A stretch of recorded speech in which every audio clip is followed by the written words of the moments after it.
Hello, and welcome to Your Perfect Cat. I'm Kathy, and today I want to talk about cat fights.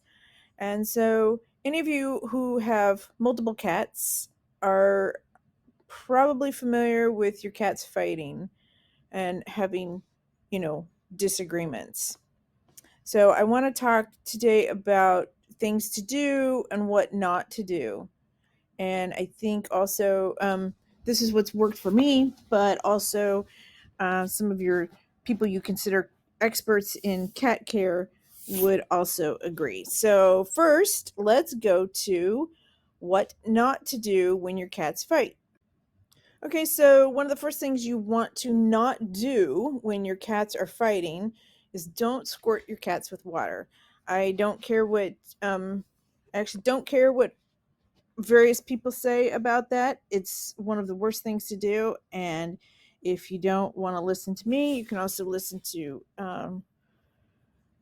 Jackson for the, he did the shows about, the cats from hell. And he's also against squirting the cats with water. So it might temporarily work. You never want to squirt them with water for any reason whatsoever. Um, it might stop the fighting, but mostly it's just going to make your floor wet, them wet, and them mad at you. And the other thing you don't want to do is yell. And the reason for that is you don't want to do anything that's going to escalate the tension.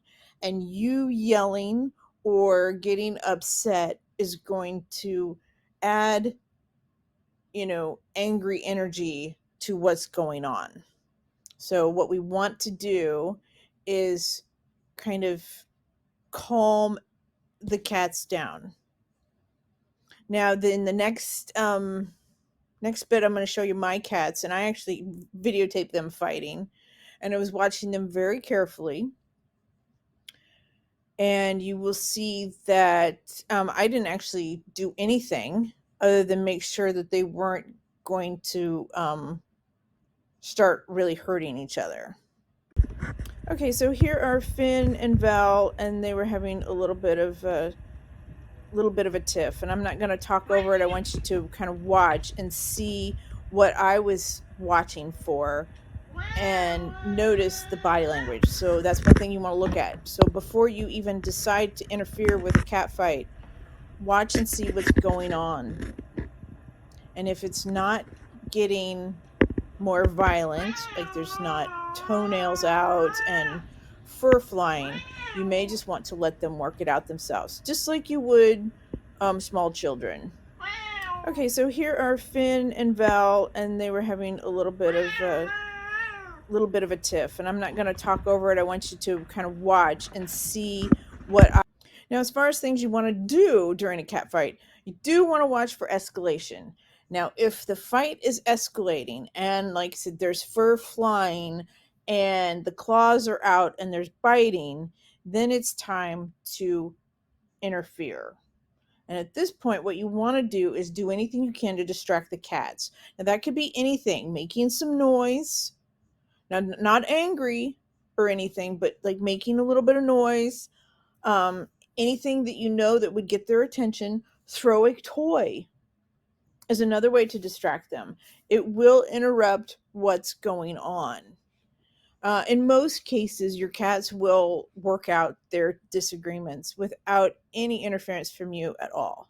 Now, if you have cats that are habitually fighting, now then you may want to temporarily separate them. Once you can pick one of them up, temporarily separate them until everybody calms down. And if your cats are continually fighting, you want to watch and see who is actually the instigator. And it isn't always the one that you think, but if you pay very close attention, you will find who the one is, which one is causing the problem. Um, the one that's not causing the problem will often be the cat that's leaping out of the way. Um, the one that's not a problem can sometimes look a little bit like the aggressor, but you'll notice the difference in body language because the aggressor has an aggressive stare, whereas the cat that's being picked on is going to duck a little bit more. They're going to avoid the stare. The cat that's being picked on will fight back, and so that's where it makes it a little bit tricky to see which cat is actually the aggressor.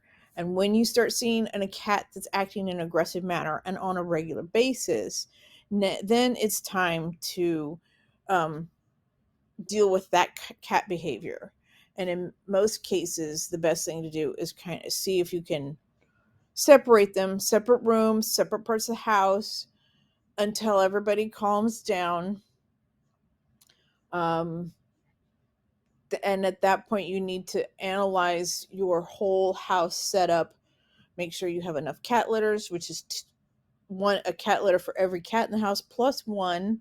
They need to be open because a lot of times the aggressor will ambush the other cat in the cat litter. And make sure that you have a lot of like cat trees. You have levels where your cats can go. And if you have any questions about your cats fighting, feel free to write in the comments. Send me a question. I do read all of the comments, and I do answer any questions that people send me.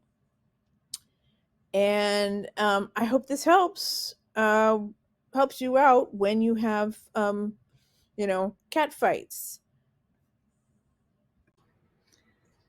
Thank you for watching, and don't forget to like, comment, and subscribe.